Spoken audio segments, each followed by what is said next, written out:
오늘은 마더스데이죠. 우리 인사할 때 해피 마더스데이 우리 인사 한번 하겠습니다. 네, 해피 마더스데이.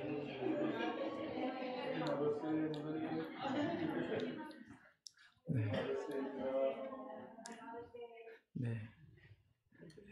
또 이렇게 오늘 또 많은 분들을 예배 와주셔서 감사드리고 또 온라인 예배 드리시는 성도님들 다시 한번 감사를 드립니다. 우리 자리에 일어나셔서 하나님 말씀 볼 때 오늘 볼 말씀은 사사기 2장 11절로 23절 말씀 함께 보도록 하겠습니다. 사사기 2장 11절로 23절 말씀 저와 여러분이 한 절씩 교독하도록 하겠습니다. 제가 먼저 읽겠습니다.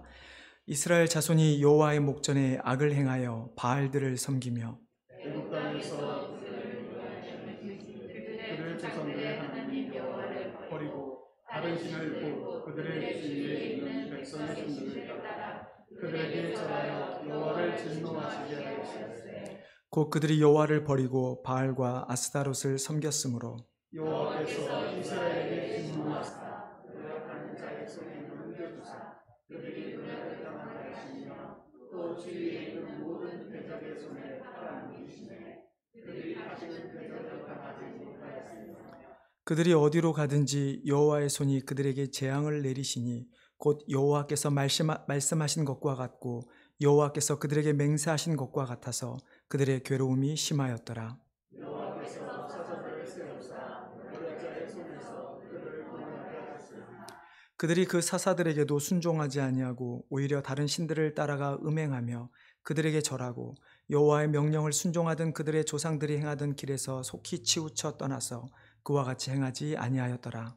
여호와께서 그들을 위하여 사사들을 세우실 때에는 그 사사와 함께 하셨고 그 사사가 사는 날 동안에는 여호와께서 그들을 대적의 손에서 구원하셨으니 이는 그들이 대적에게 압박과 대적을 행함이라 슬피 부르짖음으로 여호와께서 뜻을 돌이키셨으니 그 사사가 죽은 후에는 그들이 돌이켜 그들의 조상들보다 더욱 타락하여 다른 신들을 따라 섬기며 그들에게 절하고 그들의 행위와 패역한 길을 그치지 아니하였으므로 여호와께서 이스라엘에게 진노하여 이르시되 이 백성이 내가 그들의 조상들에게 명령한 문화를 얻고 나의 목소리를 순종하지 아니하였으니 이는 이스라엘이 그들의 조상들이 지킨 것 나도 여호수아가 죽을 때에 남겨둔 이방 민족들을 다시는 그들 앞에서 하나도 쫓아내지 아니하리니 이는 이스라엘이 그들의 조상들이 지킨 것 같이 나 여호와의 도를 지키라 아니하나 그들을 시험하려 함이라. 같이 읽겠습니다. 여호와께서 그 이방 민족들을 머물러 두사 그들을 속히 쫓아내지 아니하셨으며 여호와의 손에 넘겨주지 아니하였더라. 아멘. 자리에 앉아주시기 바랍니다. 제가 한번 더 기도하겠습니다. 하나님, 이 시간 우리의 마음을 정결케 하여 주시고 우리의 마음을 말씀을 받을 밭으로 만들어 주셔서 하나님 말씀이 선포되어질 때 그 말씀을 우리 마음에 잘 심어 열매 맺는 귀한 시간 되도록 은혜 내려 주시옵소서. 부족한 종의 모습을 감춰주시고 하나님 말씀만 선포되어지기를 간절히 원하오며 이 모든 말씀 예수님의 이름으로 기도드리옵나이다. 여러분 혹시 죄와 벌이라는 소설을 아십니까? 러시아의 문호였던 도스토옙스키가 지은 죄와 벌이라는 소설이 있습니다. 저도 한 대학교 때였나요? 벌써 한 20년이 넘은 것 같죠? 그래서 이렇게 가만히 앉아서 생각을 해보려고 하는데 이름도 잘 생각이 안 나고 대충 내용만 이렇게 생각이 나는 거예요. 그래서 인터넷도 찾아보고 요양문도 읽어보고 다시 이렇게 생각이 났는데 여러분 그 책의 내용을 보면 주인공 라스콜니코프라는 사람이 있습니다.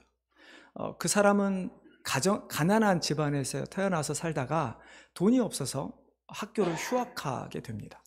그리고 그의 여동생은 돈 때문에 어떤 사람이 이렇게 자꾸 이제 찝적대니까 그것을 피해서 나이 많은 사람과 결혼을 하게 되죠.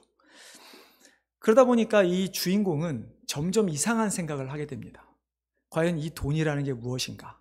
내가 돈 때문에 자유를 잃고 있는가? 그러면서 동네에 있던 사악하고 포악한 악독했던 전당포 노파를 죽이고 그녀의 돈을 빼앗은 다음에 사람들에게 나누는 것이 정의, 자유가 아닌가라고 생각을 하게 됩니다. 그리고 실제로 그는 그 노파를 죽이게 됩니다. 근데 여기서 이제 하나 문제가 생기는 것이 그 전당포 노파의 여동생이 그 살해 장면을 목격하게 됩니다. 그러자 주인공은 자신은 나름대로 정의, 자유를 얻기 위해서 그 전당포 주인을 죽이는 것이 정당하다라고 생각을 했는데 그 살해 현장을 들키지 않기 위해서 이제 그 노파의 동생을 또한 죽이게 되죠. 결국 그는 그렇게 그 사람들을 죽이고 돈을 이제 빼앗아 훔친 다음에 이것을 통해서 자유를 얻을 수 있을까 했지만 그는 그 돈을 땅에 묻어버리고 맙니다. 그리고 잡히게 되죠. 잡히게 되는 과정도 그가 이렇게 도망가다 잡혔다기보다는 그가 이제 도망을 하던 가운데 그 당시에 매춘부였던 소냐라는 한 여인을 만나게 되고 그 여인의 끈질긴 설득에 의해서 자수를 하게 되죠. 그리고 그는 시베리아로 유배를 떠나게 됩니다. 그러니까 실형을 어느 정도 살다가 제가 기억하기로 한 1년 미만이었던 것 같은데요. 실형을 살다가 그 다음에 이제 시베리아로 떠나서 거기서 계속 살게 되죠. 그리고 그곳에서 소냐의 설득에 의해 결국 진심으로 회개하고 뉘우치는 그 소설이 바로 죄와 벌이라는 소설입니다. 물론 이 죄와 벌의 이야기는 도스토옙스키의 자신의 이야기를 담은 자서전과 같은 이야기죠. 그가 죽기 전에 그러니까 그 당시에 어떤 반사상적인 것에 물들어 있다가 잡히게 됩니다. 그래서 총살을 당하는 그 시점에 옆에서 이제 누구죠? 이렇게 그 사람을 죽이려는 사람이 마지막 유언을 해라, 교도관 유언을 해라라고 했을 때 그가 말을 못하고 눈을 드는데 저 멀리 십자가 첨탑에 있는 십자가를 보게 되고 그것을 보면서 생각을 하는 사이에 파발마가 와서 이제 겨우 이제 살게 되죠. 그리고 그도 이제 유배를 떠나게 됩니다. 자, 성경을 읽다 보면 이런 죄와 벌에 나오는 이 소설처럼 인간의 어떤 노력으로 자유를 얻으려고 하는 그들의 모습, 그리고 죄를 짓고 결국 하나님으로부터 벌을 받는 이런 모습들이 대부분의 이야기입니다. 특별히 구약은 더 심하죠. 그리고 오늘 우리가 읽은 이 사사기는 아마 죄와 벌의 내용이 가장 많이 담겨 있는 성경책이 사사기일 것입니다. 죄와 벌 그리고 사사기 이 두 가지라는 소설과 성경이라는 성경을 읽다 보면 공통적으로 우리가 생각하게 되는 것들이 있습니다. 크게 두 가지인데 하나는 우리 인간의 가치관 그리고 인간의 본성에 대해서 생각해 볼 수가 있습니다. 여러분, 인류가 존재한 이래 인간이 가장 선호하는 가치관은 무엇일까요? 자유주의 왜 여러 가지가 있겠지만 아마 제 생각에는 물질 만능주의가 아닌가 합니다.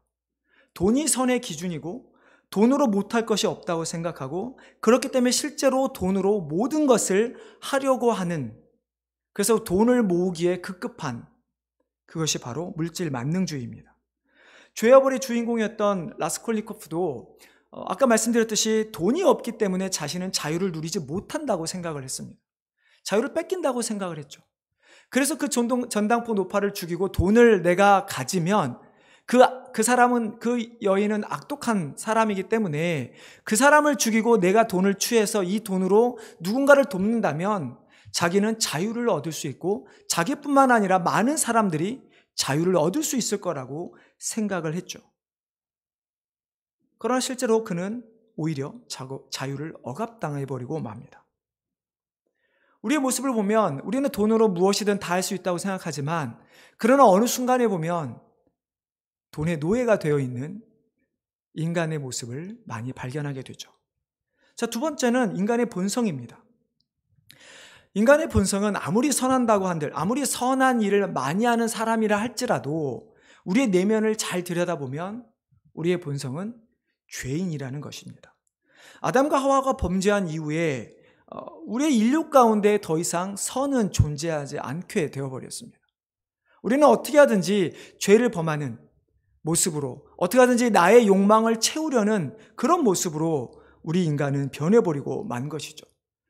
그리고 그 주인공, 죄와 벌의 주인공처럼 내가 저 여자를 죽여서 돈을 나누어 주는 것이 자유를 주는 거라는 자기 합리화를 하면서 자기가 지은 죄에 대해서 벗어나려는 모습을 갖게 됩니다. 바로 우리 인간이 그렇습니다. 우리 인간이 이 세상을 살아가면서 돈을 벌고 그것이 마치 자유를 누리는 것처럼 되지만, 그러나 그것 때문에 저지르는 많은 죄에 대한 것은 자기 합리화를 시킵니다. 어쩔 수 없었지. 내가 행복을 누리려면, 내가 잘 살려면 어쩔 수 없었지. 심지어 우리는 가끔 하나님 믿는 사람들 중에서 내가 하나님 일을 하기 위해서 그렇게 해서 돈을 버는 것이 어쩔 수 없었지 라고 이야기를 하는 사람들도 종종 있다는 것입니다. 이처럼 우리가 어떤 우리 인간의 본성과 인간의 가치관이라고 하는 잘못된 우리의 모습들은 오래전부터, 아담과 하와 이후부터 이 세상에 존재하고 있는 가치관이고 우리의 모습이죠. 그러다 보니까 우리의 이 잘못된 모습의 어떤 하나의 단편적으로 드러나는 이야기가 무엇일까요? 여러분 드라마 많이들 보시죠? 드라마에 불륜이 나오면 어떻게 되죠? 내가 하면 사랑이고 다른 사람이 하면 불륜. 여러분 이런 생각이 나는 아니라고 생각하지만 지금 이 시대에 가장 많이 편만해 있는 생각들입니다. 내가 하면 잘못이 아니고 다른 사람이 하면 잘못이라고 하는 생각들. 사사기를 읽다 보면 우리가 보기엔 너무나 어처구니 없는 일들이죠. 하나님께서 그들을 그렇게 사랑하셔서 그들을 구원하셨음에도 불구하고 계속해서 반복해서 죄를 짓는 그들의 모습을 보면서 어떻게 저럴 수 있을까라고 하는 우리는 생각을 하게 되죠. 결국 오늘 설교의 제목처럼 죄와 벌, 그리고 하나님께서 그들을 구원하시는 이 세 가지 일들이 계속해서 반복되는 것을 우리는 보게 되죠. 이 세 가지에 대해서 우리는 한번 오늘 말씀을 통해 살펴보고자 합니다. 첫 번째는 죄입니다. 이스라엘 백성이 출애굽하여 드디어 가나안 땅에 들어가게 됩니다. 그리고 여리고 성 점령을 시작해서 그 땅에 있었던 많은 민족들을, 이방 민족들을 무찔르며 성을 무너뜨리고 정복해 나가기 시작합니다. 그러던 중에 여호수아가 110세에 하나님의 부르심을 받고 죽게 됩니다. 사사기 1장을 보면 그리고 오늘 우리가 읽었던 2장 내용을 보면 여호수아가 죽은 이후에 이스라엘 백성들은 그럼에도 불구하고 여전히 전쟁을 해야 할지 말아야 할지를 하나님 앞에 계속 물었습니다. 그래서 하나님이 싸워라 그러면 가서 싸우고 하지 마라 그러면 하지 않았던 그런 모습이 있었습니다. 그런데 여호수아가 죽고 난 이후에, 그리고 이스라엘 가운데 점점 더 하나님에 대한 생각들이 없어집니다. 더욱이 여호수아가 죽고 난 이후 여호수아까지 있었던 가나안 정복 1세대의 사람들이 다 죽고 난 이후에는 더 이상 하나님이 무슨 일을 하셨는지 알지 못하게 되어버립니다. 여러분 우리 2장 10절 말씀을 한번 읽어보겠습니다. 우리가 읽었던 11절 바로 앞절인데요. 2장 10절 말씀을 찾아보셔서 한번 같이 읽어보겠습니다. 2장 10절입니다. 자, 시작.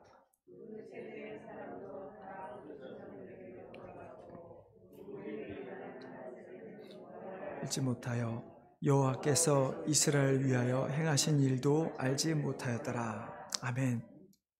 여러분 출애굽한 이스라엘 백성과 비슷하지 않습니까? 출애굽한 1세대 그 이스라엘 백성들이 하나님을 원망하자 하나님께서는 여호수아와 갈렙 외에는 1세대가 다 죽기까지 광야를 떠돌게 합니다. 그리고 1세대가 다 죽은 이후에 여호수아와 갈렙이라는 하나님을 온전히 따랐던 그 두 사람을 리더로 삼아서 가나안 땅에 들어가게 되죠. 그리고 그 여호수아의 인도함대로 출애굽 2세대이자 가나안 정복 1세대였던 그 백성들은 그래도 하나님을 따르며 순종하며 살았던 사람들이었습니다. 근데 이제 여호수아가 죽고 그 가나안 정복 1세대가 다 죽고 나니까 어떻게 됩니까? 이 세대들은 여호와께서 자신들의 선조, 조상들에게 했던 어떤 일도 알지 못하였다라고 성경은 기록하죠. 여러분 어떻게 그럴 수 있을까요? 어떻게 모를 수 있을까요? 여러분, 이 상황을 놓고 봤을 때 우리가 깨달아야 할 것이 하나가 있습니다. 그것은 바로 신앙 전수입니다. 그들이 자신들의 조상이 하나님께서 인도하신 것에 대해서 알지 못했다라고 하는 것은 우리처럼 어떤 그 영상을 찍어서 놔둘 수도 없고요. 그렇다고 해서 출애굽하는 과정 가운데 그들이 일일이 어떤 역사를 남겨놓기도 어려웠을 것입니다. 그렇다고 한다면 각 가정에서 부모들이 자녀들에게 가르치는 방법밖에는 없었다는 것이죠. 여러분, 출애굽기 12장에 우리 한번 같이 찾아보겠습니다. 이 말 좀 중요한 말씀인데요. 우리 출애굽기 12장 24절로 27절 말씀 한번 우리 찾아볼게요. 제가 가진 구약 성경 102페이지입니다. 100페이지, 99, 100페이지인데요. 출애굽기 12장 24절로 27절. 구약 성경 접근 99페이지네요. 우리 찾으시면 한 목소리 한번 읽어보겠습니다. 너희는 이 일을 규례로 삼아 너희와 너희 자손이 영원히 지킬 것이니 너희는 여호와께서 허락하신 대로 너에게 주시는 이 땅에 이를 때에 이 예식을 지킬 것이라. 이 후에 너희의 자녀가 묻기를 이 예식이 무슨 뜻이냐 하거든 너희는 이르기를 이는 여호와의 유월절 제사라. 여호와께서 재앙을 내리실 때 애굽에 있는 이스라엘 자손의 집을 넘으사 집을 구원하셨느니라 하라 하매 백성이 머리 숙여 경배하니라. 자, 이 말씀은 지금 하나님께서 이스라엘 백성에게 유월절을 지키라고 하면서 주신 말씀입니다. 하나님께서 이스라엘 백성들에게 유월절을 지키면서 이것을 너희들 자손의 영원한 규례로 삼으라고 명령하시고 자녀들이 그 율례를 유월절을 지키면서 이것이 무엇입니까? 라고 물으면 하나님께서 우리를 구원해 주셨다라는 것을 계속 알려주라고 말씀을 하셨죠. 근데 오늘 말씀에 2장 10절에 어떻게 됩니까? 이 가나안 2세는 하나님께서 자신들의 선조 출애굽을 시키고 가나안 땅에 들어와서 정복하게 했던 이 많은 일들을 다 알지 못하게 되어버린 것이죠. 하나님을 당연히 몰랐던 이 이스라엘 백성들은 어떻게 될까요? 여러분 한번 생각해 보십시오. 어떻게 보면 우리가 하나님을 알지 못했던 때의 모습을 생각해 보면 쉬울 것 같습니다. 하나님을 알지 못하니까 그 땅에 있는 다른 신들을 섬기게 됩니다. 왜 굳이 다른 신을 섬겼을까요? 여러분, 당시에 많은 우상들은 무엇과 관계가 있습니까? 자신들의 실생활과 관계가 있습니다. 농업의 신이 됐든 아니면 어업의 신이 됐든 자신들이 이 땅에서 풍요롭게 살고자 하는 그것과 관계가 있기 때문에 누구나 어떤 이방신은 자신들에게 엄청난 풍요로운 경작을 할 수 있는 도와주는 그런 우상입니다. 어떤 신은 나가서 우리가 물이 필요하면 물을 내려주는 그런 신도 있습니다. 그렇기 때문에 이스라엘 백성들은 그 땅에서 지금까지 내려왔던 물질 만능주의, 즉 물질로 인하여 풍요로운 삶을 살기 위해서 이방신들을 따라 살게 되었다는 것이죠. 물론 이 가운데는 인간의 완악함도 있습니다. 왜냐하면 사사기를 읽다 보면 하나님께서 그들을 계속 구원해 주시지만 그들은 계속해서 하나님을 반역하는 일들이 벌어지죠. 이것은 인간이 가지고 있던 기본적인 완악함, 죄성, 그리고 자신들이 하고자 하는 노력, 자신들이 계속해서 하나님을 섬기고 하나님에게 구속된다라는 그런 느낌을 받는 것이 아니라 내가 편한 대로 원하는 신을 섬기고 내가 원하는 것만 얻고자 하는 인간의 모습. 그래서 그들은 계속해서 하나님 앞에 죄를 범하게 되죠. 여러분, 이 모습은 우리에게도 있다는 것입니다. 우리도 하나님 믿고 살아가지만 어느 순간에 하나님과 혹은 세상과 타협하는 그 하나님과 세상 속에서 타협하며 잠깐이라도 돌이켜가는 우리의 모습이 얼마나 많은지 알 수가 없습니다. 자, 이렇게 죄를 지은 이스라엘 백성들은 어떻게 됩니까? 결국 벌을 받게 됩니다. 죄와 벌에 나왔던 그 주인공처럼 자신이 지었던, 자신은 자유를 얻는다고 생각을 했고 자신은 이것이 정의라고 생각해서 살인을 하지만 그러나 결국 그것이 결코 정의가 되지 못하고 심판을 받게 되는 것처럼 우리가 지은 이스라엘 백성이 죄를 지었을 때 그들은 하나님의 심판을 받게 되죠. 2장 14절 15절입니다. 여호와께서 이스라엘에게 진노하사 노력하는 자의 손에 넘겨주사 그들이 노략을 당하게 하시며 또 주위에 있는 모든 대적의 손에 팔아 넘기시며 그들이 다시는 대적을 당하지 못하였으며 그들이 어디로 가든지 여호와의 손이 그들에게 재앙을 내리시니 곧 여호와께서 말씀하신 것과 같고 여호와께서 그들에게 맹세하신 것과 같아서 그들의 괴로움이 심하였더라. 하나님은 범죄한 이스라엘 백성들을 그냥 내버려 두지 않으셨습니다. 하나님께서는 그들을 심판하실 수밖에 없었다는 것이죠. 왜 하나님은 그들을 심판을 하실 수밖에 없었을까요? 만약에 하나님께서 이스라엘 백성을 심판하지 않으셨다면 이스라엘 백성은 어떻게 됐을까요? 그들이 스스로 겸비하여 하나님께로 돌아왔을까요? 아니면 계속해서 이방신들을 따르며 살아갔을까요? 당연히 후자였다고 저는 생각을 합니다. 아담과 하와가 선악과를 따먹었을 때로 한번 생각해 보십시오. 누가 먼저 말을 꺼냅니까? 하나님께서 아담과 하와를 먼저 찾아가셨습니까? 아니면 아담과 하와가 하나님을 찾았을까요? 죄를 범한 인간은 아담과 하와의 그들의 고백처럼 자신은 두려워하여 숨었던 그들의 고백처럼 우리는 숨을 수밖에 없습니다. 내가 죄를 지으면 당연히 죄가 없으신 거룩하신 하나님 앞에 우리의 죄의 모습을 가지고 감히 설 수가 없는 것입니다. 그러나 그때 하나님께서 그들을 찾아오시죠. 물론 아담과 하와도 심판을 받습니다. 벌을 받습니다. 에덴 동산에서 쫓겨납니다. 그러나 하나님께서는 그들에게 영원한 계획, 하나님의 그 영원한 섭리를 알려주죠. 여자의 후손이 사단의 뱀의 머리를 밟을 것이다. 상하게 할 것이다. 하나님께서 우리 인간을 향해 벌을 내리실 수밖에 없는 이유, 그것은 우리 인간들이 다시 한번 하나님 앞에 돌아오게 하기 위함입니다. 이스라엘 백성들에게 있어서 그들이 출애굽하여 가나안 땅에 인도하신 그 하나님 앞에 돌아갔을 때 그들은 진정으로 세상의 풍요로움 뿐만 아니라 영혼에 대한 풍요로움과 영원한 풍요로움을 누릴 수 있게 되기 때문입니다. 그래서 하나님은 우리를 너무나 사랑하시기 때문에 이스라엘 백성들에게 벌을 내리신 거죠. 우리는 어려움 당한 일을 당하면 어떻게 합니까? 하나님 왜 나에게 이런 시련을 허락하십니까? 마치 이스라엘 백성들이 자신들에게 어려움을 당했을 때 하나님께 부르짖은 것처럼 우리도 하나님께 벌에 대한 간구를 하게 되죠. 자, 그러면 우리는 하나님께 벌을 내실 때 어떻게 해야 합니까? 제가 이미 영화의 스포러가죠. 이미 답을 드렸습니다. 하나님의 심판으로부터 우리 인간이 벗어날 수 있을까요?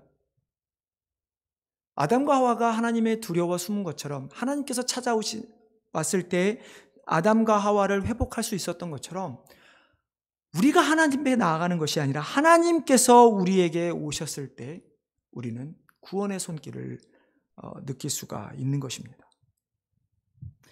물질 만능주의가 생긴 이후에 우리 인간이 최고이고 내가 모든 것을 다 할 수 있다고 생각합니다.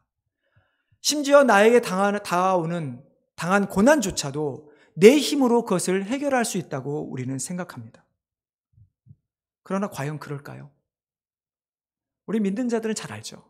내가 그 어려움에서 벗어났을 때 궁극적으로는 하나님께서 하셨구나.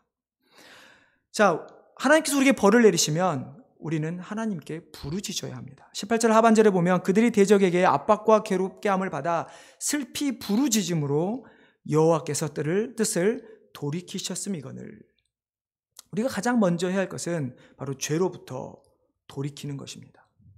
우리가 무엇을 잘못을 했는지, 그리고 그 잘못 때문에 내가 지금 어떠한 상태에 있는지를 깨닫고 그 상태에서 우리는 하나님께 부르짖어야 하는 것입니다. 우리가 회개한다는 것은 결국 나 중심, 우리 인간의 중심에서 하나님의 중심으로 변하는 것을 의미합니다. 하나님께서는 자신의 백성들이 부르짖음에 결코 외면하지 않으신다는 것이죠. 외면하지 않으셨기 때문에 사사들을 보내어 그들을 구원해 주셨습니다. 자, 근데 여기서 중요한 것이 있습니다. 과연 이스라엘 백성들은 진정한 회개를 했을까요? 죄와 소설의 이야기를 결말로 인해서 많은 사람들이 논쟁을 합니다. 과연 주인공은 정말로 회개를 했을까? 왜냐하면 그 소설에서 그 주인공의 모습을 보면 그 소설이 끝나는 그 마지막까지 자신이 옳다라고 생각을 합니다. 자신이 그 노파를 죽인 것은 당연했고, 그것 때문에 내가 왜 회개를 해야 하는가? 왜 내가 그것 때문에 벌을 받아야 하는가? 왜 세상 사람들은 나를 죄인이라고 손가락질하는 것에 대한 수많은 고민하는 흔적들이 소설의 끝까지 기록되어 있습니다. 여러분, 과연 이스라엘 백성들은 진정으로 회개를 했을까요?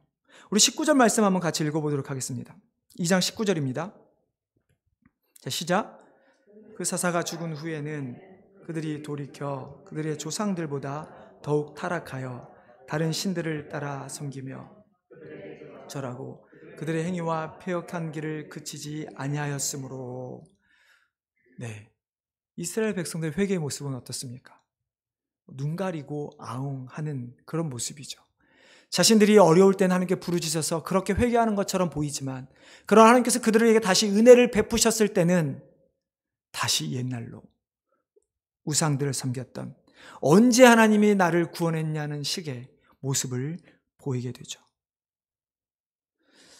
여러분, 이것이 우리 인간의 본성입니다.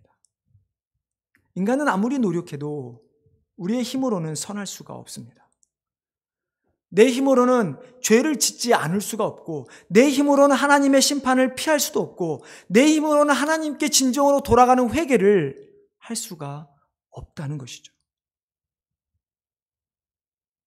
여기까지만 들으면 절망적입니다. 여기까지만 보면 정말 우리의 삶은, 우리의 인생은 참담할 수밖에 없습니다. 근데 여기서 우리가 깨닫게 되는 것이 무엇입니까? 하나님의 은혜요, 하나님의 사랑입니다.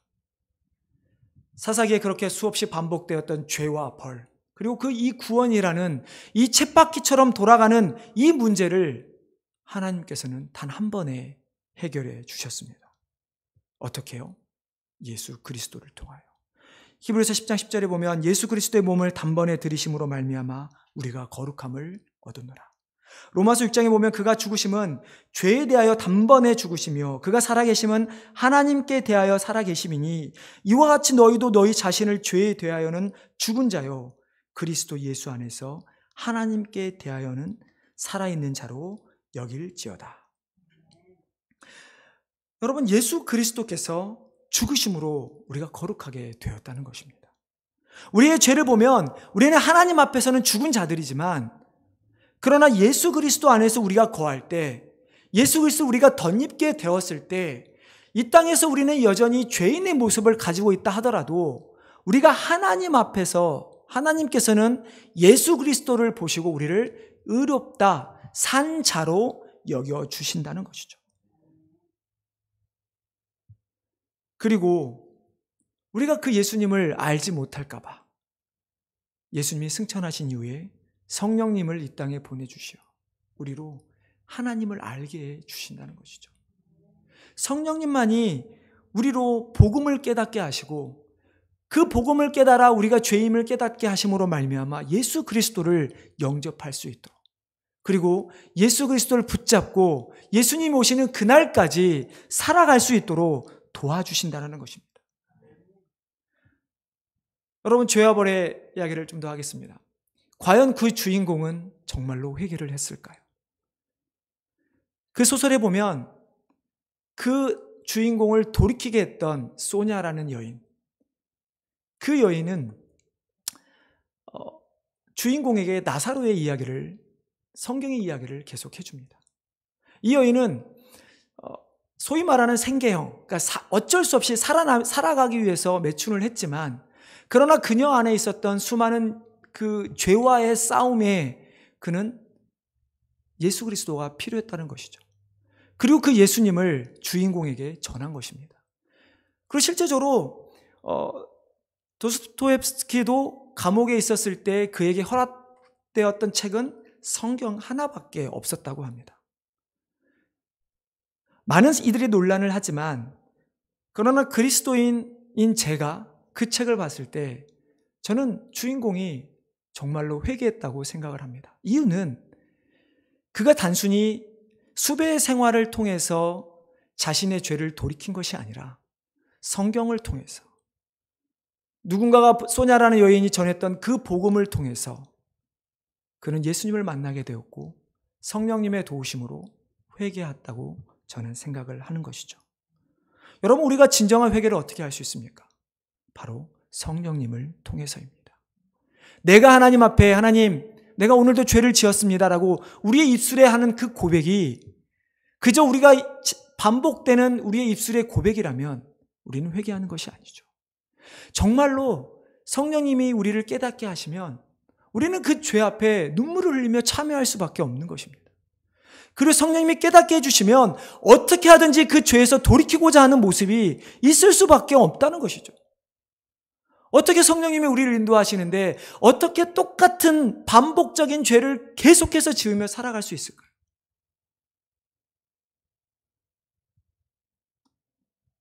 여러분, 우리는 더 이상 이 사사기에 나오는 이스라엘 백성들처럼 죄와 벌 그리고 하나님의 그 구원하신 예수 그리스도를 믿지 않고 쳇바퀴처럼 돌아가는 이 사이에서 여러분 혼란에 빠지지 않기를 원합니다.